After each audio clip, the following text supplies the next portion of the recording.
1. The awakening moment. It usually happens in your late 20s or early 30s, though some experience it earlier, and others take decades to reach this point.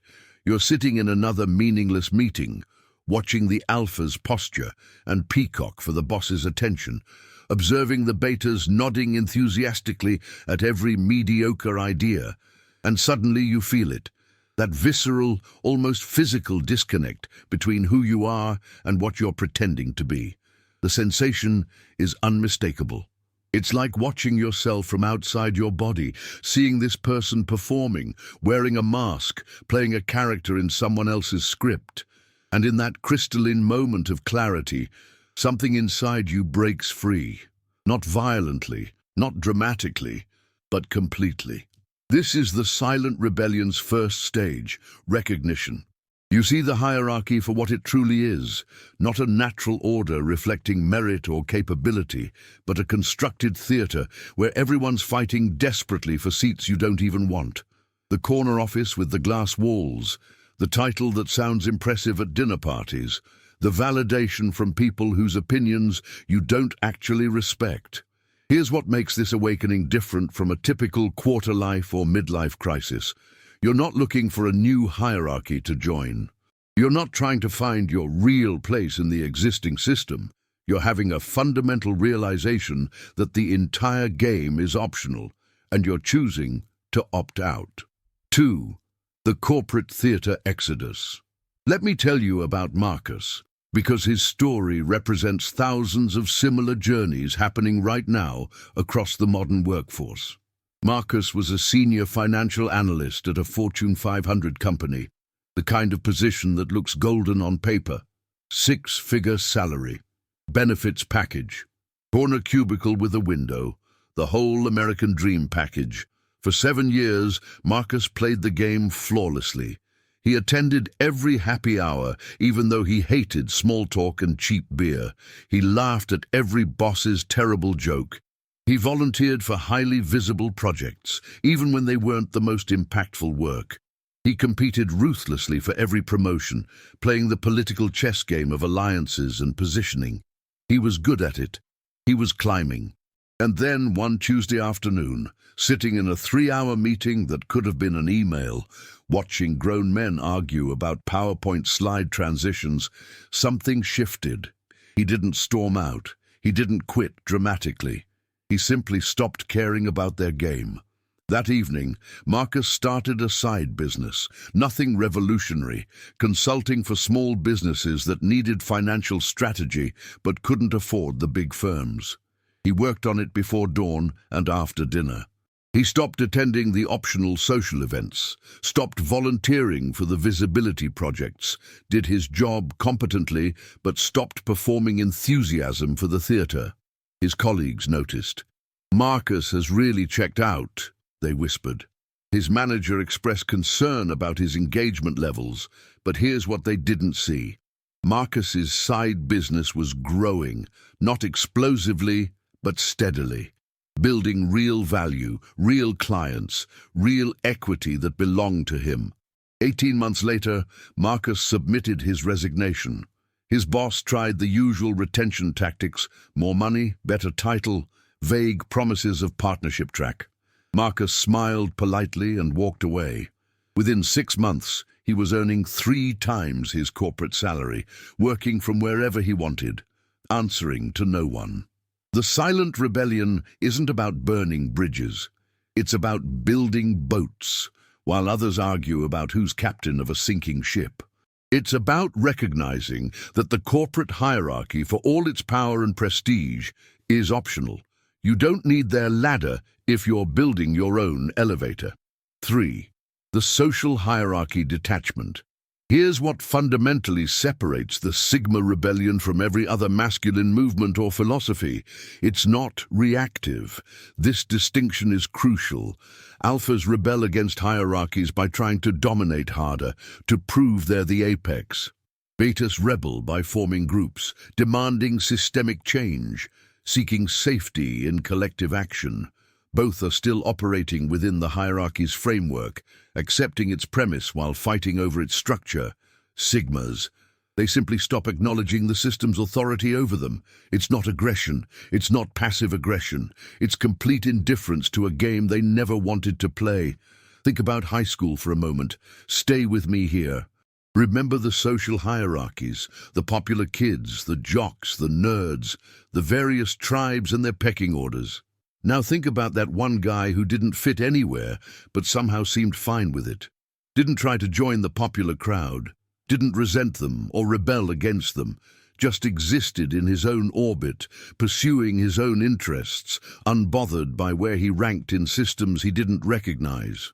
That wasn't social awkwardness or inability to compete. That was architectural independence. And in adult life, this becomes a superpower. You don't argue with the hierarchy. You don't try to climb it or destroy it. You become architecturally independent from it. You build parallel structures where their rules don't apply, their metrics don't matter, and their approval is irrelevant. Consider Jake, a software developer who realized that his company's promotion system rewarded politics over programming. Instead of fighting that system or accepting it, he detached.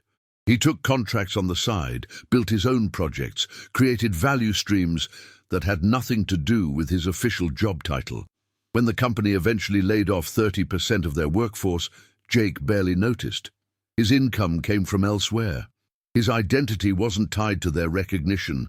This is the essence of social hierarchy detachment, not withdrawal from society, but immunity to its arbitrary power structures. 4. The validation detox.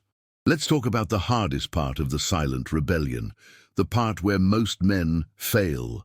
It's withdrawing from the addiction we all develop, usually without realizing it. The addiction to external validation. Every like on your post, every promotion announcement that lets you update LinkedIn, every attaboy from authority figures, every time someone asks what you do and you get to mention your impressive title. These are dopamine hits, neurochemical rewards that keep you plugged into systems that fundamentally don't serve your authentic development. The corporate world is genius at this. They've gamified validation, annual reviews with numerical ratings, performance bonuses that make you feel seen, public recognition programs, all of it designed to keep you hungry for their approval, dependent on their acknowledgement, performing for their metrics. The Sigma rebels by going cold turkey, and I'm not going to lie to you. This withdrawal is brutal at first. You stop checking if people noticed your achievements. You stop posting your wins on social media. You stop explaining your decisions to people who won't understand them anyway. You stop seeking approval for your path from people who are still lost on theirs. This creates an almost uncomfortable freedom that most men genuinely can't handle. We're social creatures, wired for tribal belonging. Cutting off the validation stream feels like cutting off oxygen. You'll question yourself constantly in the beginning. Am I making a mistake? Am I being arrogant? Should I care more about what people think? But here's what happens after you push through that discomfort. You discover what you actually value when no one's watching. You find out what you'd pursue even if you could never tell anyone about it. You build things because they matter to you, not because they'll impress someone. David, a former investment banker, describes this period as the void. He quit his prestigious job to write, something he'd wanted to do since college but dismissed as impractical. For the first year, it was agony. His parents asked when he'd get a real job. Friends stopped inviting him to events because they didn't know how to explain what he did. His self-worth, previously propped up by external markers, collapsed. But he kept writing, not for an audience. He hadn't published anything yet. Not for validation. No one was reading his drafts, just for the work itself. And through that process, he developed something rare, internal standards that exceeded any external measure. When he finally published, the external success was almost irrelevant. He'd already validated himself through the work. This is what the validation detox achieves. It doesn't make you immune to all external feedback. That would be sociopathy. It makes you independent from needing it as your primary fuel source. 5. The lone wolf's strategic position. Let's correct a massive misconception about the silent rebellion. It's not about isolation. It's not about becoming a hermit or rejecting all human connection. It's about strategic positioning, understanding the difference between solitude and loneliness, between independence and isolation. This distinction is absolutely critical because most people conflate these concepts and completely miss the Sigma's actual positioning strategy. While everyone else is fighting in the spotlight, you're building in the shadows. While they're networking for the sake of networking, attending events to be seen, collecting business cards like Pokemon, you're forming precise alliances that serve clear purposes. Every connection in your network is intentional. Every relationship has mutual value. There's no dead weight, no social obligations you resent, no energy vampires draining your resources. Think of it like this. In a game of chess, everyone's focused on the dramatic pieces, the queens and rooks making bold moves across the board, drawing attention, commanding space. The Sigma is the knight, moving in patterns others don't anticipate, controlling key squares without drawing attention until the endgame reveals his position was strategically superior all along. This principle applies to career development, business building, even personal relationships. You're not absent from the game. You're playing a different game on the same board. And here's the crucial part. You're playing it better because you're not distracted by the performance aspect that consumes everyone else. Consider the difference in how people network. The typical professional goes to networking events with a stack of business cards and a rehearsed elevator pitch. They work the room, making shallow connections with dozens of people, trading information about what they do, connecting on LinkedIn with enthusiastic messages about staying in touch. And then, nothing happens. 6 months later, neither party remembers the other's name. It's empty-calorie socializing, feels productive in the moment, but provides zero nutritional value. The Sigma approaches networking completely differently. He identifies specific people who have skills, resources, or knowledge he needs, and who need something he can offer. This isn't guesswork, it's research. He studies their work, understands their challenges, identifies genuine intersection points. Then he reaches out with specific value propositions, not "let's grab coffee sometime." More like, "I noticed you're working on X. I just solved a similar problem in Y context. Here's the approach that worked, and here's why it might apply to your situation." This isn't transactional in a cold sense. These often become the most genuine friendships you'll ever have, but they're friendships built on respect and reciprocity, not on fear of loneliness or social obligation. You're not friends because you happen to work in adjacent cubicles or because you both attended the same university. You're connected because you bring real value to each other's lives. Let me give you a concrete example. Thomas, a cybersecurity consultant, spent his 20s attending every industry conference, shaking every hand, trying to build his network the traditional way. His LinkedIn had 2,000 connections. His phone was full of contacts. But when he tried to launch his own security firm, guess how many of those 2,000 people became clients or referred business? 7. That's a 0.35% conversion rate on years of networking effort. So Thomas changed his approach. He identified 20 specific companies that had the exact security challenges he specialized in solving. He researched their IT directors, understood their pain points, and created customized security audits for free that demonstrated specific vulnerabilities in their current systems. Not generic sales pitches, actual value. He sent these to 10 of the companies with a simple note. "Found these issues in your public-facing infrastructure. Here's how to fix them. If you want a deeper audit, let's talk." 6 responded. 4 became clients within 3 months. 2 referred him to sister companies. Within a year, he had more business than he could handle, and every single client came from strategic, targeted relationship building. No conferences, no networking events, no spray-and-pray connection collecting. This is the lone wolf's strategic position in action. You're not more isolated, you're more precisely connected. You're not antisocial, you're strategically social. The difference is night and day, and here's the deeper strategic advantage. When you're not dependent on any single relationship, institution, or network, you can't be controlled through those dependencies. Your boss can't threaten your social standing because your identity isn't tied to the company. Your peer group can't pressure you into conformity because you're not seeking their approval. You have relationships, but you're not enslaved by them.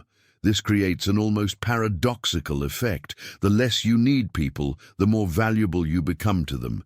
When you're not desperate for connection, not needy for validation, not performing for acceptance, you become magnetic. People are drawn to that self-sufficiency because it's so rare. They want to be in your orbit because you're one of the few people not trying to pull them into yours. The lone wolf isn't lonely. He's just operating at a level of strategic clarity that looks like solitude to people who measure connection by quantity rather than quality. He has fewer relationships, but deeper ones. Fewer obligations, but more meaningful commitments. Less noise, but more signal. And in a world drowning in superficial connection, that strategic positioning is worth more than 1,000 LinkedIn connections. The quiet competence revolution.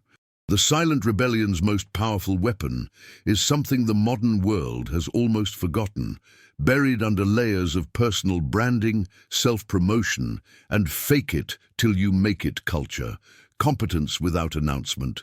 This is the nuclear option in the Sigma arsenal, and most people don't understand its devastating effectiveness until they see it deployed. You become so genuinely good at what you do that opportunities find you. Your reputation precedes you, spreading through the grapevine like underground roots of an oak tree, invisible on the surface, but creating an unshakable foundation.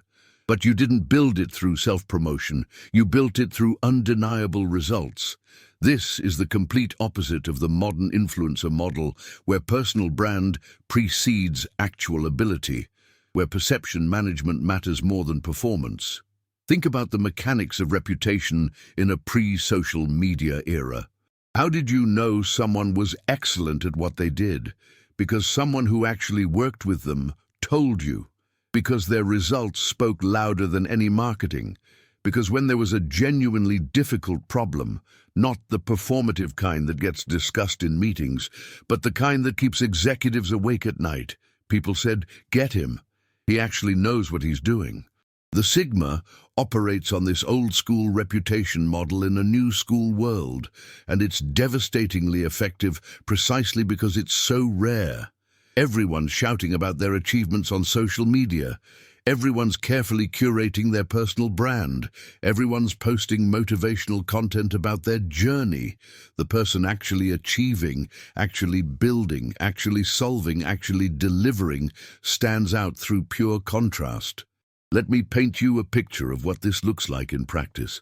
There's a software architect named Chen who's never posted on LinkedIn, doesn't have a Twitter account, doesn't speak at conferences. If you Google his name, you'll find almost nothing. By modern standards, he doesn't exist. His personal brand is non-existent. But here's what you will find if you talk to CTOs at major tech companies. Chen's name comes up in hushed, reverent tones when they discuss solving impossible scaling problems. He's the guy 3 different Fortune 500 companies flew out. First class, whatever his rate, complete creative control. When their systems were melting down under load and their internal teams were out of ideas. Chen doesn't market himself because he doesn't need to. His work speaks so loudly that marketing would be redundant. Every company he's worked with has referred him to 2 or 3 others. He charges rates that would make most consultants blush, and companies pay without negotiating because they know he's worth 10 times what they're paying him. His calendar is booked 18 months out, not because he's promoting himself, but because solving impossible problems creates its own gravity well. This is quiet competence at its apex. But it doesn't start there. It starts with a fundamental decision. Instead of spending energy on looking competent, you spend it on becoming competent. Instead of managing perception, you build skill. Instead of networking for visibility, you focus on being so good that invisibility becomes impossible. The mathematics here are brutal, but honest. Most people spend 60% of their energy on optics and 40% on actual performance. The Sigma inverts this completely, maybe 95% on performance, 5% on necessary communication of that performance.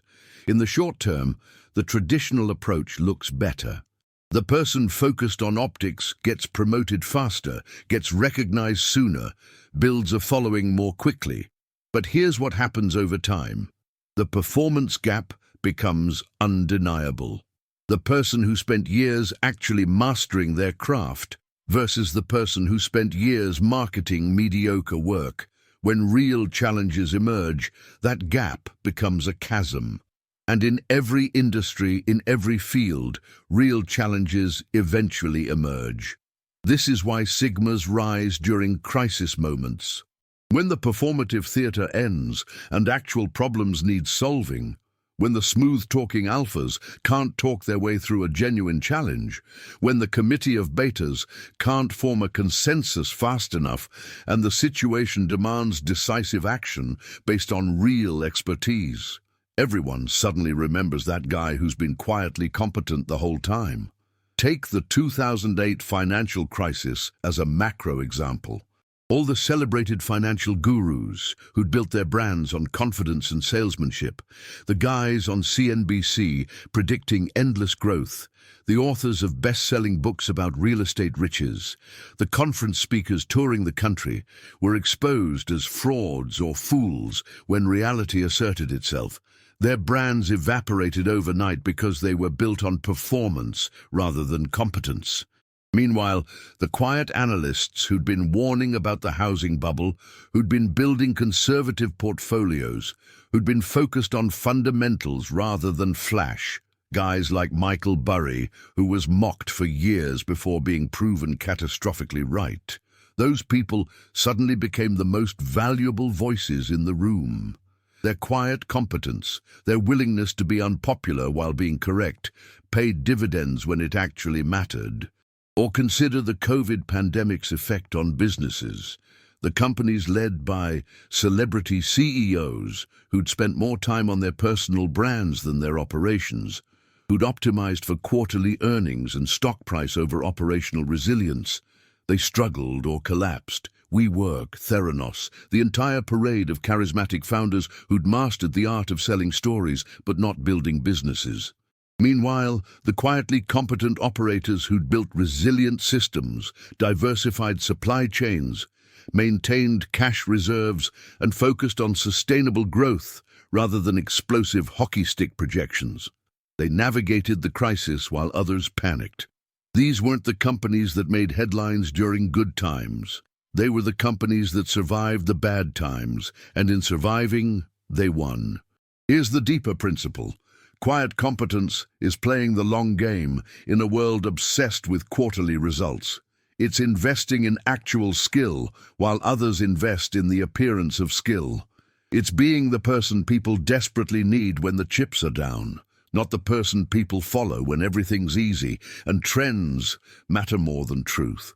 And there's a psychological component here that's crucial to understand.